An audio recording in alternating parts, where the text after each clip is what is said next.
Hi, this is Vaughan at westcoatbellpottery.ca in Nova Scotia, Canada. Maybe I should be apologizing for the baby seagull because I think I was about to record and he's going to squeak all the way through this. Let me just show you what he looks like. Oops. If you can see him, there's a baby seagull right there crying for his mother to give him some breakfast. Well, actually lunch at this time of the day. But anyway, she'll probably get fed up of him whining too. I'm lucky to have him.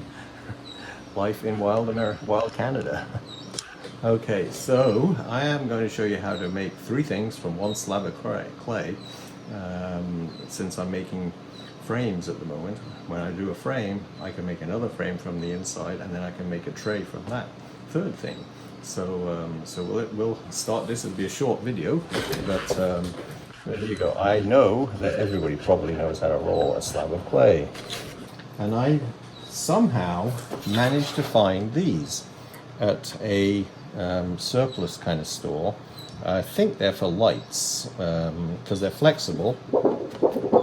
You can make thunder with them. And so what I do to speed things up is I cut around these exactly when I'm rolling a slab, so I can actually get a square instantly. I also have measurements along two of the sides, so that I can actually do things fairly accurately just using this. So look for that if you can find one at a hardware store. They probably sell them brand new, I suppose. And what I do is I use a ruler to go corner to corner, and without cutting, I just use the side of the knife to make a light mark. Or when this is sitting on a Lazy Susan, so it makes it easy when you're working, if you work on a Lazy Susan. And I bought these, I think, at the dollar store. And so you got a nice, let's see, am I going the right way around here? No, that's the right way around there. Okay, so now I always like to do a frame with about a 2.5 inch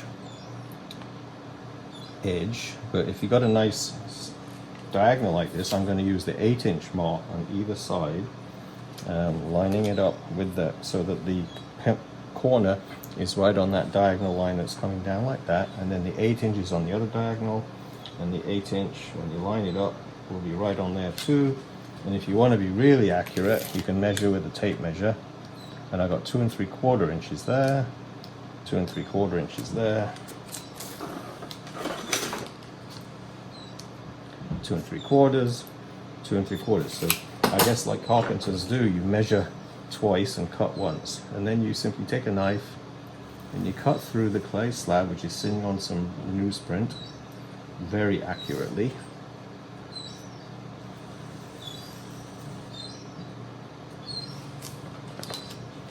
Turn it around, and you're basically going to do the same thing again. Pinpoint on the diagonal, and you bring it down till you hit the 8-inch on your square. I think these are light diffusers for lights. So if you just tell the guy at the hardware store, they're like inserts for some type of light fixture. 2 3/4. 2 3/4 just over, so I'm going to tilt that back in just a touch. Measure over here, just under 2 3/4 there, and just under there. So we've got to come back a tiny bit. Yeah, it wasn't completely on the diagonal, so that was important. So then measure again, 2 3/4, 2 3/4, 2 3/4. Make sure 2 3/4. So we're totally accurate now. So I can take the knife again, cut along. I just had several people come today who watched the YouTube videos from the UK, which was interesting. One couple were from Bristol and another one was from Kent. So thanks for visiting the studio.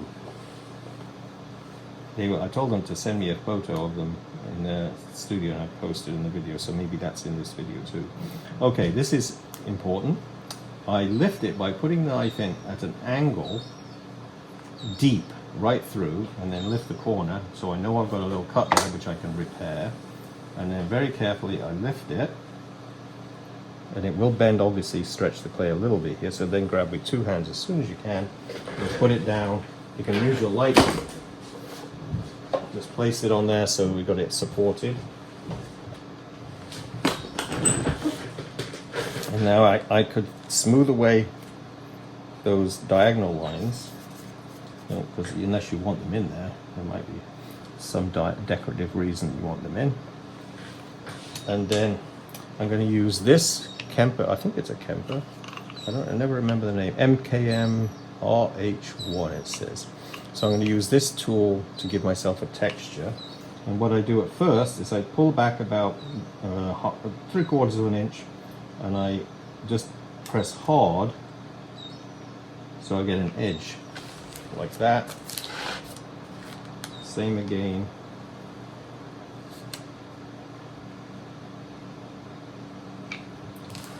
You can see what's happening.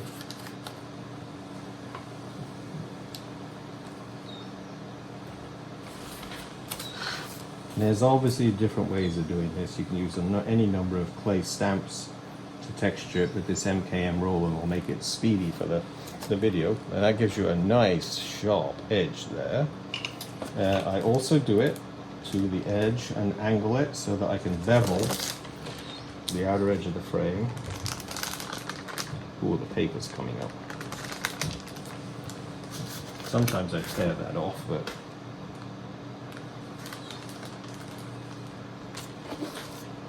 same on this side. It just gives you a little bit of a softer edge.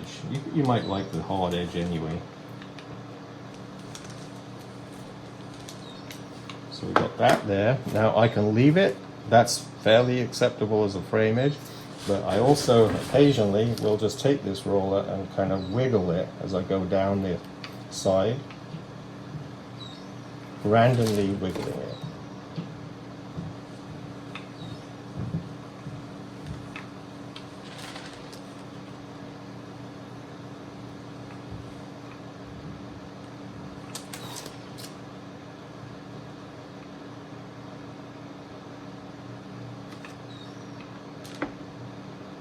So I'm trying not to be even. And that is how to make a quick frame. Use a paintbrush to now soften all those sharp edges where you were cutting. These could be done to put photographs in. I use them for tiles. So we hand paint tiles, also carve tiles throughout the winter months, and I make these frames this time of the year, so I've got a whole pile of them. I should have about 30 or 40 of these made ready for the winter. You have to fire them very slow. And then same for the edge here.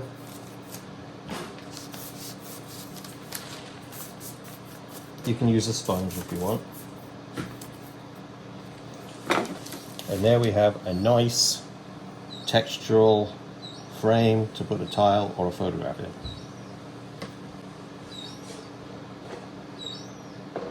So now I'm going to put it down on a bat with paper in between. I already have my diagonal lines on this one. So I'm going to make a smaller frame.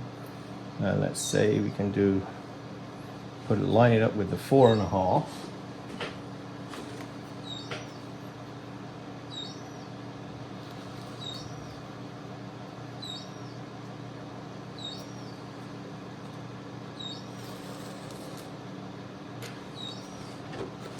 And the same again on the 4.5. So that means it'll be totally square.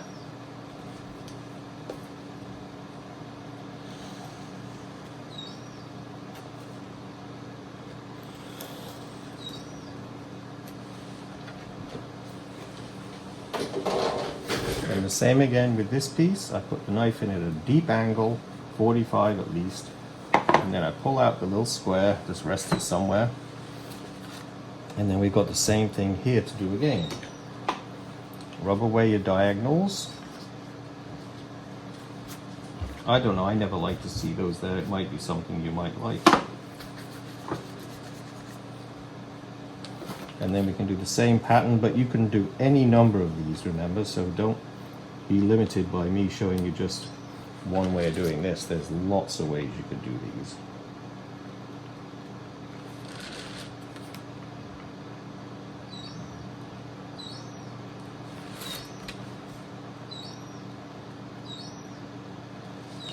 Alright, so we've got the same basic thing as we did before. Maybe I want to do something a little different, or I'll use a different roller stamp.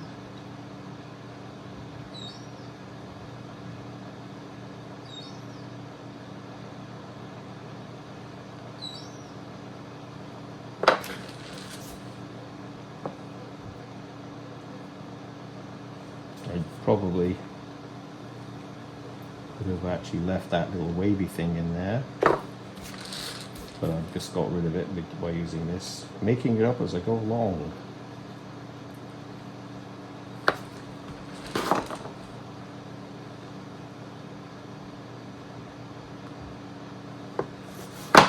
And then I usually distort them a little bit when I do things like that, so I'll then just tap the edges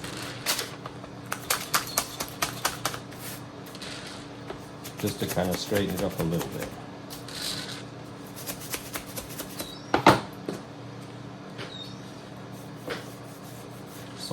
I didn't soften the edge on this one, that's right, so it doesn't matter.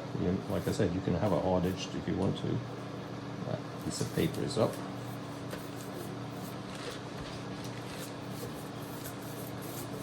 Same on the inside. Now this is a real-time video, so you can see how fast I can make these.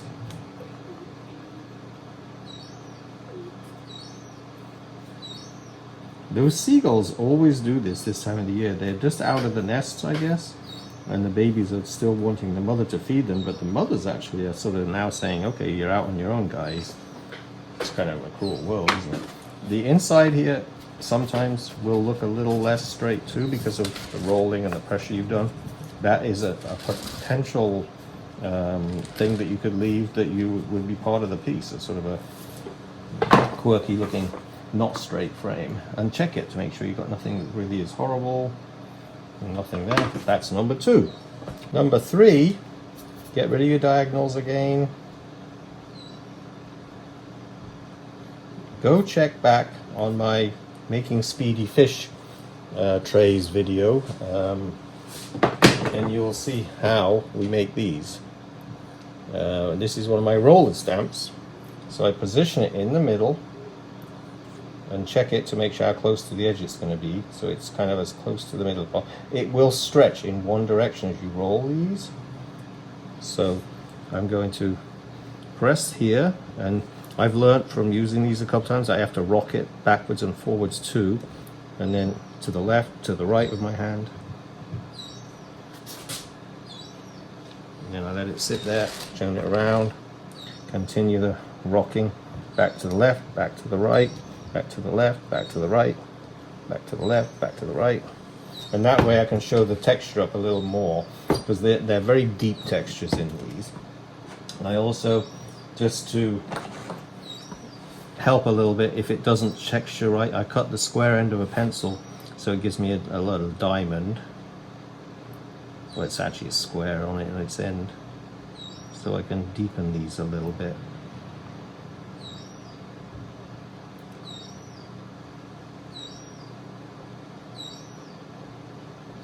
She's very quick. I cut the original carving of that piece so deep that it's hard to press it all the way in. And then here, there's a little bit where I missed. I can just take a tool and put the lines in here.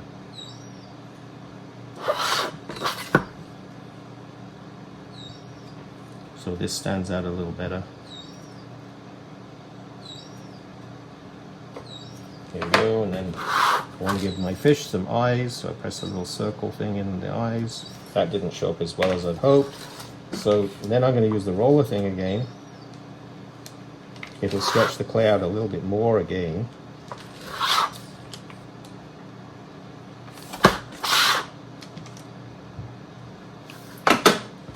Okay, and then I showed you how to make these in that Speedy Fish video. You place this on the top so we get it even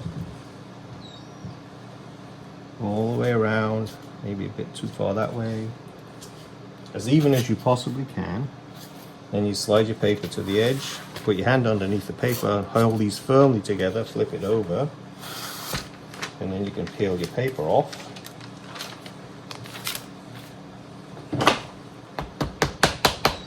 And then just turn it around as you're tapping.